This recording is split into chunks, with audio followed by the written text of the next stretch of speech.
Baiklah, setelah sekian lama akhirnya kita bisa bertatap muka. Pada pertemuan ini, kalian ingat, pada pertemuan ini pembelajaran kita bertujuan agar kalian mampu menentukan sebuah penilaian. Yang kedua, kalian mampu menentukan kisi-kisi penilaian. Kemudian kalian mampu bisa membuat butir-butir soal dan nanti butir-butir soal yang dihasilkan itu bisa dibuat dalam sebuah narasi penilaian. Oke, nah kenapa penilaian itu menjadi sangat penting? Alat penilaian itu kenapa menjadi sangat penting? Kenapa kalian harus bisa membuat alat penilaian?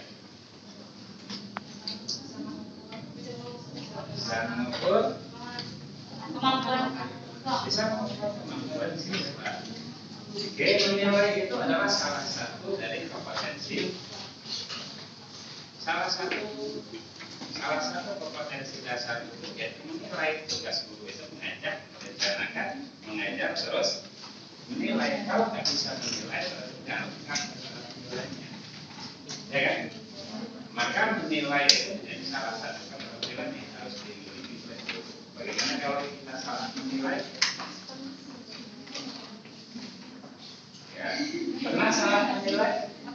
Pernah kan? Pernah, Pak. Misal punya cowok karena salah menilai. Betul itu, Pak. Ya kan? Akhirnya kita baik, kita lama-lama itu kesalahan menilai akan berdampak pada. Nah, pada kesalahan ini kita juga harus melihat praktekkan. Nah, saya ingin kalian nanti buat kelompok kecil kita akan praktekkan sekaligus materi hari ini. Jadi hasil dari hari ini kalian semua punya kisi-kisi soal. Oke, dan kemudian bisa membuat kartu soalnya. Ya, baik, kita akan segera mulai saja. Nah, apa saja langkah-langkah dalam penyusunan instrumen teks bertulis? Oke, pertama tentu tujuan dulu. Apa dulu yang kita tentukan? Tujuan. Yang datang ke kampus, kita sampai ke kampus. Masih ingat apa tujuan penilaian ada apa saja? Masih ada yang ingat apa saja tujuan penilaian, tujuan evaluasi? Untuk mengetahui seberapa jauh kemampuan dari siswa, Pak. Mengetahui seberapa jauh kemampuan siswa. Ada kemampuan cek dan check it up. Oke, apa itu? Check it up. Memeriksa. Oke. Kemudian apa lagi? Setting up. Oke, apa setting up? Ada yang ingat?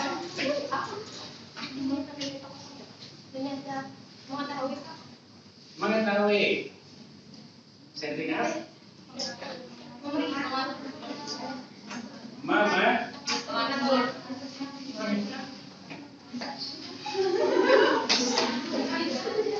Setting up. Mengatur. Oke, kemudian apa lagi? Finding out. Ya, saya suka sedih kalau bicara yang bahasa Finding pernah ada film Finding Nemo. Menemukan. Finding out, menemukan. Apa yang harus kita temukan dalam penilaian? Menemukan bakat siswa, menemukan kehebatan siswa. Karena kita harus beranggapan bahwa semua siswa kita itu adalah orang-orang yang luar biasa. Oke, kita harus temukan kesulitan belajarnya. Sulit belajarnya? Ya, pada sulit kan sebuah kisi-kisi pada kesulitan semua. Di sini kita akan menemukan apa kesulitan kalian sehingga kesulitan kesulitan belajar itu bisa dipecahkan. Nah, berikutnya kita akan membuat kisi-kisi tes. Setelah kita ketahui tujuan pembelajaran, tujuan penilaian pembelajaran yang dilakukan oleh guru itu adalah menilai hasil pelajaran, sejauh mana siswa telah belajar, sejauh mana siswa telah berusaha menghafal dan seterusnya, sehingga ini menjadi tujuan guru melakukan penilaian. Berikutnya adalah menyusun kisi-kisi tes. Kenapa harus ada kisi-kisi tes? Kenapa?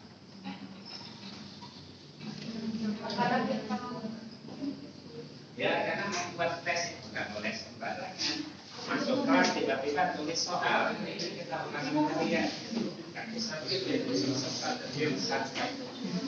Nah, bahwa tes itu harus dibuat terstruktur dan sistematis. Ya, tes itu harus dibuat terukur. Maka untuk membuat tes yang baik itu harus dimulai dengan kisi tes. Lalu berikutnya mengembangkan soal. Kita akan lanjutkan dengan membuat kisi-kisi tes. Apa syarat-syarat kisi tes yang baik itu? Kisi-kisi tes itu dia harus mewakili isi kurikulum. Jadi kenapa? Karena supaya tes itu tidak keluar dari kurikulum. Jangan sampai kita penilaiannya mensana incorpore sano, gitu kan? Ajarnya ke sana, nilainya ke sono, yang nggak nyambung antara apa yang diajarkan dan apa yang diujikan. Maka menilai itu harus nyambung. Oke. Berikutnya komponen-komponennya harus rinci, jelas dan mudah dipahami. Oke. Nanti akan kita lihat ada apa saja komponen-komponen di dalam kisi-kisi soal yang sudah dibagikan kan? Oke. Kemudian kisi-kisi soal ini kenapa diperlukan? Supaya kita dapat membuat indikator soal, supaya memudahkan kita menyusun indikator soal. Apa ciri-ciri indikator yang baik? Oke, pertama dia memuat ciri-ciri kompetensi dasar dari indikator itu harus diturunkan dari kompetensi dasar. Kemudian dia memuat kata-kata kerja operasional yang terukur. Maka ada KKO, kata kerja operasional, itu adalah kata-kata kerja yang dapat diukur. Jadi kalau kita melakukan pembelajaran kita harus bisa diukur, harus bisa dinilai. Oke. Berikutnya dia harus berkaitan dengan materi. Oke, yang dinilai itu adalah materi yang harus diajar dan berikutnya dapat dibuatkan soal. Jadi jangan membuat indikator yang tidak dapat dibuat soalnya karena tidak bisa diukur karena tidak jelas. Oke, sampai di sini ada pertanyaan. Oke, hari ini kita punya ada beberapa surprise ya. Kulkas 3 pintu.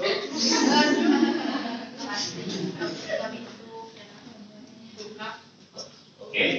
Nah, bagaimana menyusun kisi-kisi penilaian itu? Pertama kita pilih dulu KD. Pilih KD. Nah ini ya ini tidak terjadi pada anak. Pada saat dia pilih KD terus dia pakai KD ya. Pilih dulu KD-nya.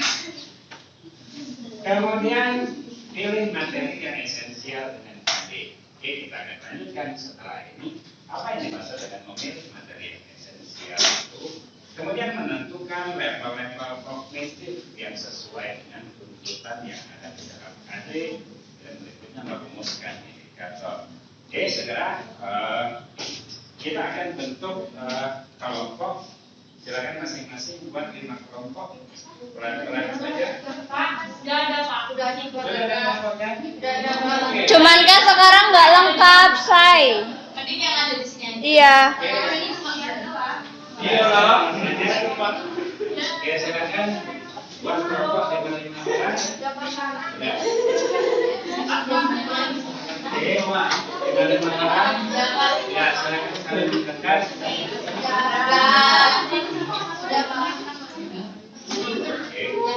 Mohon Pak. Yang lima satu kelompok bisa dapat dua.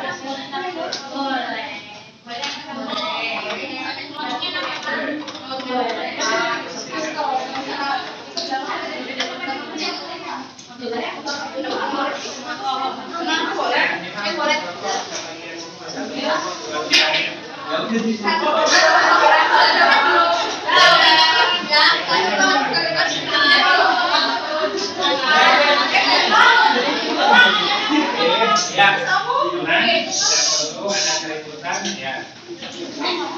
Silakan tenang, tidak perlu lapor secara teratur. Di satu kelompok 2 lembar. Ya, nanti kalau disampaikan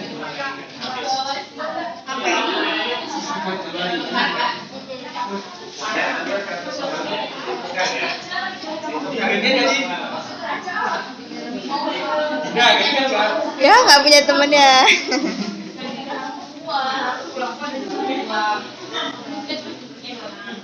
Ya, silakan ditukar kartu soalnya.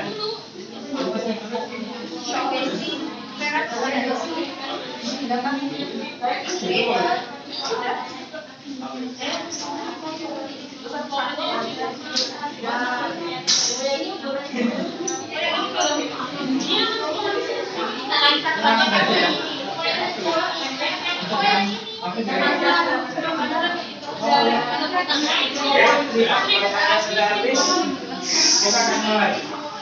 Ya, ya boleh dibagikan habis saja. Ya, dibagikan habis saja.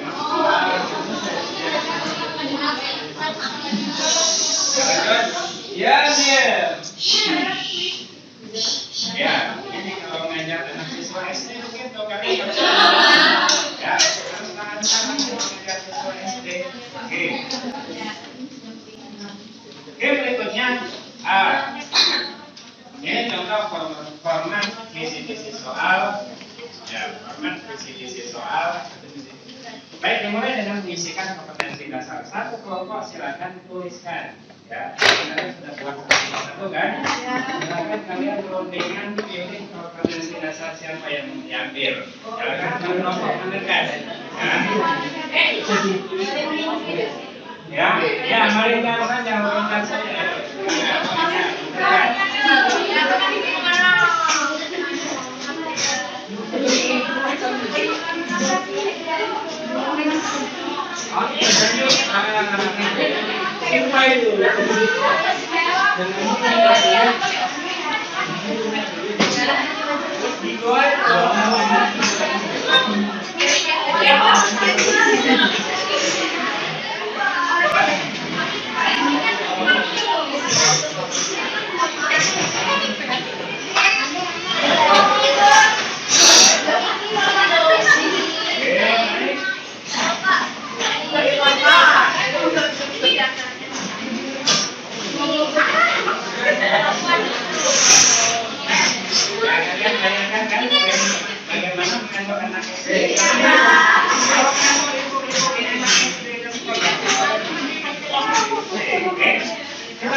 Ya, pilih satu KD dari kalian ya, yang kalian punya, pilih saja KD yang kalian sepakati, pilih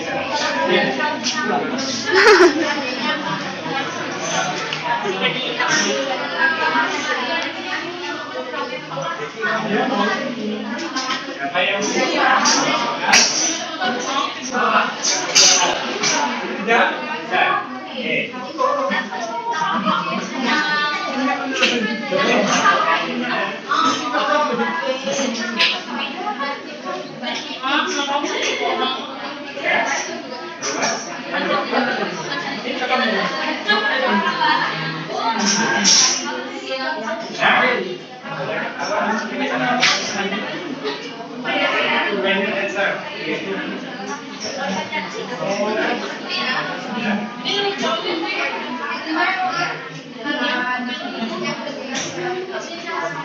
Baik, ya, langkah pertama, silakan semua berbagai tulis KD di kolom KD, tulis KD-nya di kolom kompetensi dasar.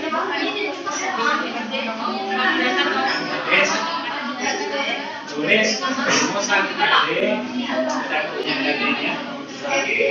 Ya, silakan tulis rumusan KD-nya.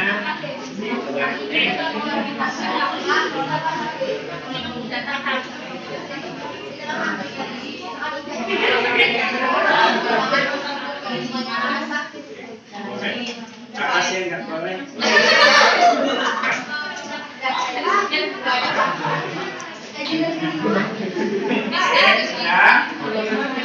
Sudah KD-nya.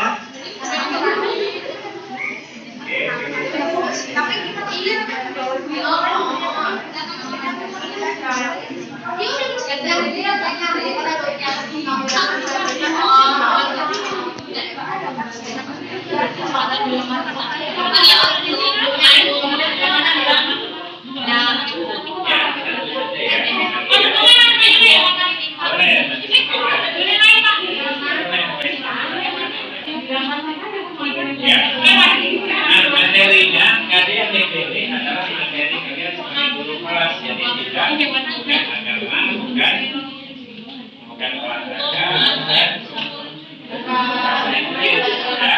apa saja kalau ikut materi guru kelas,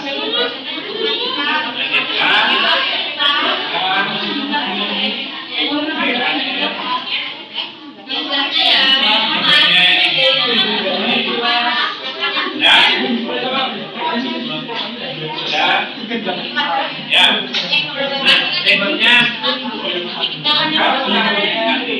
kalian tetapkan materi kalian seperti apa. Materi kalian apa pembahasan materinya? Seperti saya contohkan, menjelaskan sifat-sifat operasi hitung pada bilangan cacat. Maka pokok bahasanya materinya adalah operasi hitung pada bilangan cacat. Nah, kalian apa materinya? Nanti baru lupa. Yang paling mudah, oke.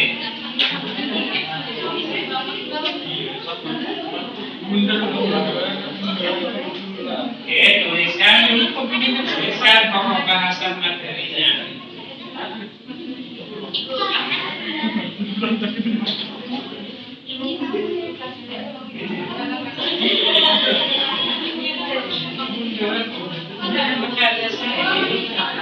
Ya, kita menyelesaikan.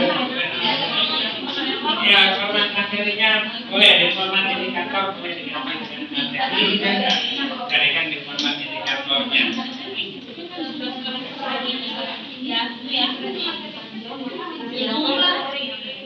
Ya, oke, kita akan lanjut. Nah, kalian perhatikan.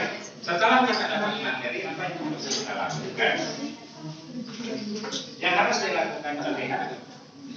Yang harus kita lakukan kemudian adalah memikirkan apa saja yang ada di dalam materi supaya kita bisa melihat kecil-kecil. Saya beri contoh misalnya materinya adalah operasi hitung pada bilangan cacat, operasi hitung pada bilangan cacat. Agar siswa mampu, apa ini tadi siswa mampu menjelaskan sifat-sifat operasi hitung pada bilangan cacat. Agar siswa mampu menjelaskan sifat-sifat operasi hitung pada bilangan cacat, apa yang harus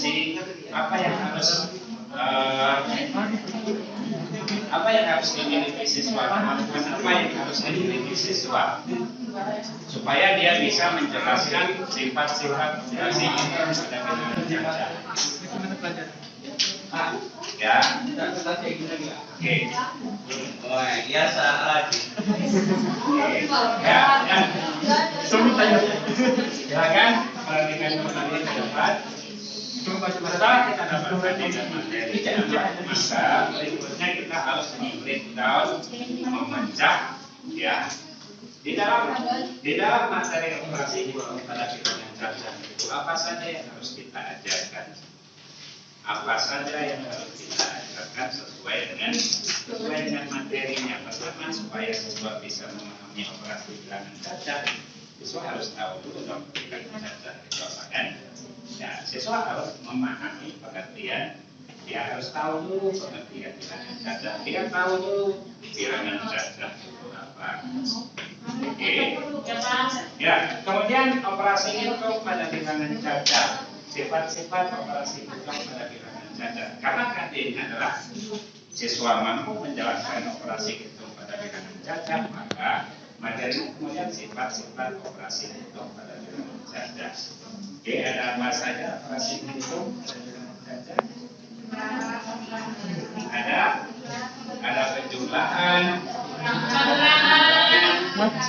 perkalian, pembagian. Maka kemudian kita pecah lagi sifat-sifat operasi hitung, kita pecah lagi menjadi penjumlahan. Kemudian di sini saya hanya akan mengajarkan karena untuk kelas 3 SD, maka saya hanya akan mengajarkan penjumlahan dan perkalian. Maka saya pecah lagi menjadi penjumlahan dan perkalian.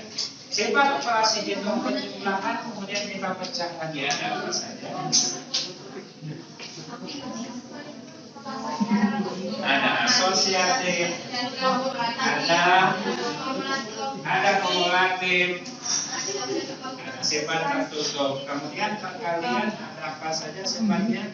Ada tertutup, ada kumulatif, asosiatif, dan ada campuran ya, distributif.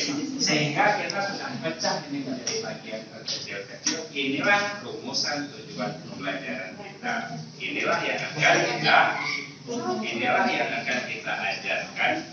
Ya, inilah tujuan pembelajaran kita. Sehingga kemudian ini kita rumuskan di dalam, sehingga ini kemudian kita rumuskan menjadi tujuan pembelajarannya. Ada dua cara. Sampai di sini oke. Sampai di sini sudah oke. Ya. Dia di situ saja. Ini loh Pak, ternyata misalkan kan di indikator ya Pak. Oke. Itu misalkan mendefinisikan perkembangan makhluk hidup. Oke, ya. Betul. Ya, kita lanjut. Setelah kita dapat ini, maka kemudian kita masukkan, kita jadikan menjadi rumusan indikator. Nah, oke, masih ingat dengan bahan kognitif itu ada apa saja? Ada pengingat, ada rapat, analisis, evaluasi, mencipta. Oke, ya. Luar biasa. Oke, lihat, perhatikan. Nah, dari keenam level kognitif tadi, kemudian kita pilih sampai di batas mana sih kita ingin siswa menguasai ini tadi. Apakah siswa cukup ingat saja misalnya pengertian bilangan cacat? Apakah kita hanya ingin siswa cukup ingat saja? Apa? Dia paham bilangan cacat itu apa? Atau dia ingat bilangan cacat itu apa?